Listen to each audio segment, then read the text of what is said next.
Good morning class. बेटे आज हम पढ़ेंगे पाठ 9 व्याकरण का और हमारे पाठ का नाम है सरनाम। ठीक है बेटा, उसके प्रश्न उत्तर करेंगे और अभ्यास। तो बेटा सबसे पहले हमारा सरनाम किसे कहते हैं? जो शब्द संज्ञा के स्थान पर प्रयोग किए जाते हैं उसे सरनाम कहते हैं। सरनाम के कितने भेद होते हैं? सरनाम के 6 भेद होते हैं बेटा। पुरुषवाचक सरनाम, निश्चयवाचक सरनाम, अनिश्चयवाचक सरनाम, प्रश्नवाचक सरनाम, संबंधवाचक सरनाम, निजवाचक स्वरनाम। पुरुषवाचक स्वरनाम किसे कहते हैं बेटे? जब बोलने वाला सुनने वाला या किसी अन्य व्यक्ति का बोध कराने वाले सरनाम पुरुषवाचक स्वरनाम कहलाते हैं। यानी कि जब बोलने वाले के लिए, सुनने वाले के लिए या किसी अन्य व्यक्ति का बोध कराने के लिए जिन सरनामों का प्रयोग किया जाता है वे पुरुषवाचक सरनाम कहलाते। बेटे 3 प्रकार के होते हैं: उत्तम पुरुषवाचक सर्वनाम, मध्यम पुरुषवाचक सर्वनाम और अन्य पुरुषवाचक सर्वनाम। उत्तम पुरुषवाचक में क्या आता है बेटा? जिसे बोलने वाला अपने लिए प्रयोग करता है वो होता है उत्तम पुरुषवाचक सर्वनाम। मैम बोल रही हैं, मैम कौन है? उत्तम पुरुषवाचक सर्वनाम। आप मैम की बात को सुन रहे हो, आप हो मध्यम पुरुषवाचक सर्वनाम। ठीक है, लेकिन हम दोनों किसी तीसरे के लिए बात कर रही हैं तो वो क्या हमारा अन्य पुरुषवाचक सर्वनाम। आगे निश्चयवाचक सर्वनाम किसे कहते हैं? जिस सर्वनाम के द्वारा किसी पास या दूर की वस्तु या व्यक्ति का निश्चित रूप से बोध कराया जाए। यानी कि कोई पास की वस्तु है या दूर की वस्तु है, निश्चित रूप से उसका बोध कराया जाए। आप श्योर हो उस बात को, निश्चय ही वह बात सच है। ठीक है, निश्चय रूप से वह सही है। ठीक है, जैसे कि मैम ने एक वाक्य बोला कि यह मेरा घर है, यह बात निश्चित रूप से आप बोलो कि यह मेरा घर है।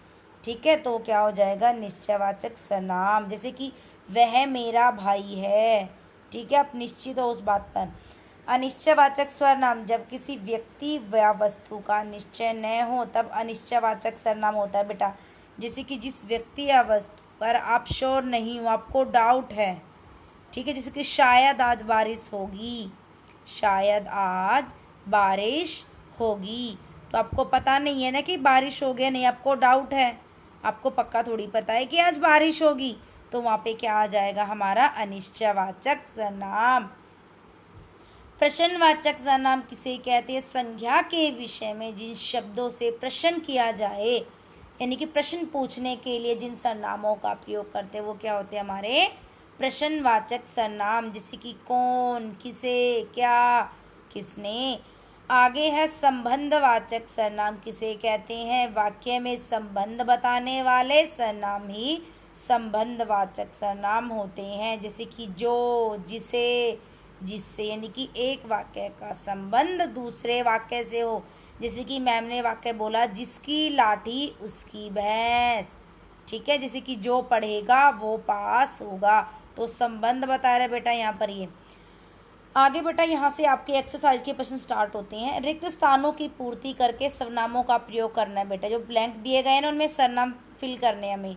राजगढ़ में एक वैद्य रहते, यानी कि एक डॉक्टर रहते, उनका नाम था शिवदत्त।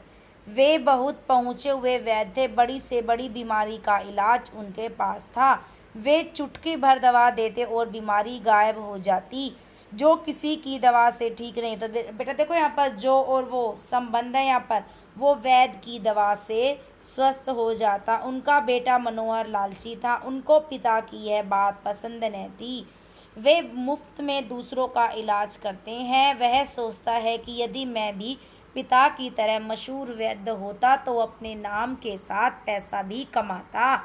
शिवदत्त मनोहर के स्वभाव से परिचित है, अतः वे अपनी दवाओं के नुस्खे उसको कभी भी नहीं बताते थे। आगे है सर्वनाम छाटकर भेद भी बताने बेटा। इसमें से पढ़ना इन वाक्यों में से और जो सर्वनाम है उसका भेद बताना है। जैसे कि सबसे पहले रमा आज मुगल गार्डन देखने गई, वहाँ उसे, देखो उसे सर्वनाम है हमारा, तो क्या है? अन्य पुरुषवाचक सर्वनाम। आगे है कि वह खुद को भूल गई। खुद क्या होता है बेटा? निजवाचक सर्वनाम जो हम अपने लिए प्रयोग करते हैं। ठीक है, आगे है कई प्रकार के पेड़ पौधे लताएं किसे आकर्षित नहीं करते? वह भी सर्वनाम है हमारा, किसे भी सर्वनाम है। तो मैम ने यहाँ से वह उठा लिया, वह किस में आ गया? अन्य पुरुषवाचक सर्वनाम में।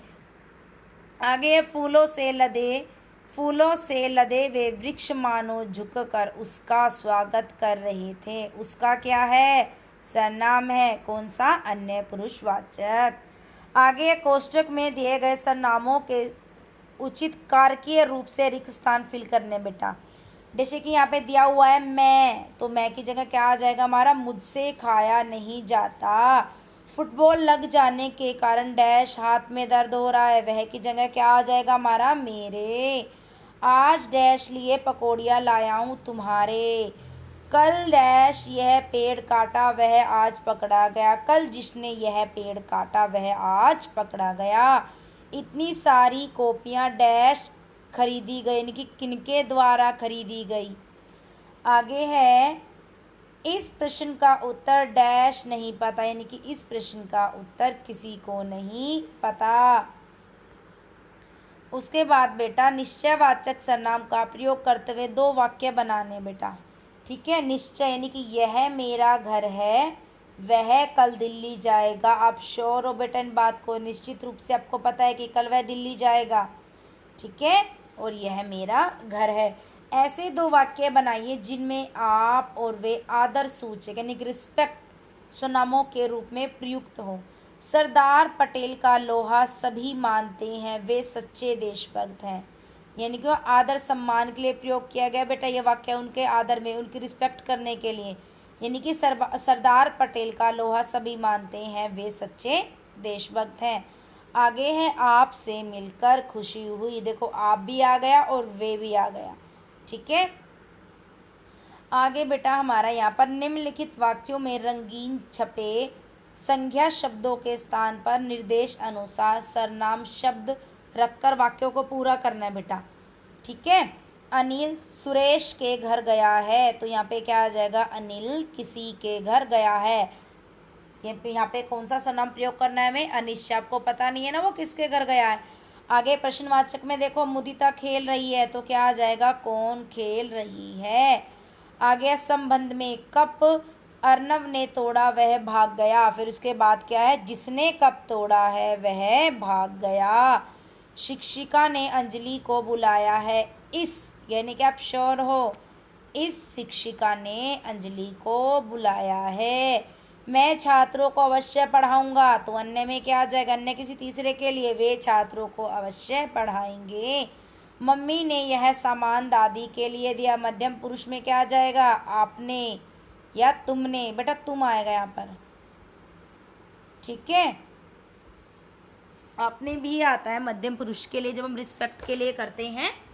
ठीक है बेटा, तो क्या आ जाएगा यहाँ पर? आपने यह सामान दादी के लिए भेजा है।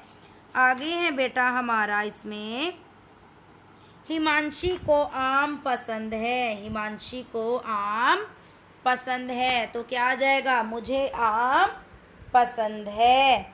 ठीक है बेटा, उसके बाद है हमारा निम्नलिखित वाक्यों में सर्वनाम पद और उसके भेद के सही जोड़े बनाने हैं बेटा। ठीक है, रविंद्रनाथ टैगोर एक प्रसिद्ध लेखक थे, उन्हें नोबेल पुरस्कार मिला था, तो किसके लिए बात हो रही है? किसी तीसरे के लिए, रविंद्रनाथ टैगोर के लिए। बाहर कोई आया है, आपको डाउट है, अनिश्चयवाचक सर्वनाम। मेहा अब स्वयं पढ़ रही है, यानी कि स्वयं अपने लिए क्या? निजवाचक सर्वनाम। आप यहाँ बैठिए, क्या आ गया? मध्यम पुरुषवाचक सर्वनाम। देखो बेटा मैम ने पीछे पढ़ाया था ना, भी एक वाक्य था जिसमें कि मम्मी ने यह सामान दादी के लिए बुलाया, मध्यम पुरुषवाचक में हम तुम के लिए भी यूज़ कर, लेकिन जब हमसे कोई बड़ा है तो उसे उसकी रिस्पेक्ट के लिए हम आप भी प्रयोग करते हैं। ठीक है, जैसे कि यहाँ पर क्या आ गया? आप यहाँ बैठिए, किस में आ गया? मध्यम पुरुषवाचक सर्वनाम। बेटा क्वेश्चन आंसर बुक में करने हैं और एक्सरसाइज बुक में फिल करनी है और क्वेश्चन आंसर नोटबुक में करनी है बेटा। Okay, bye class.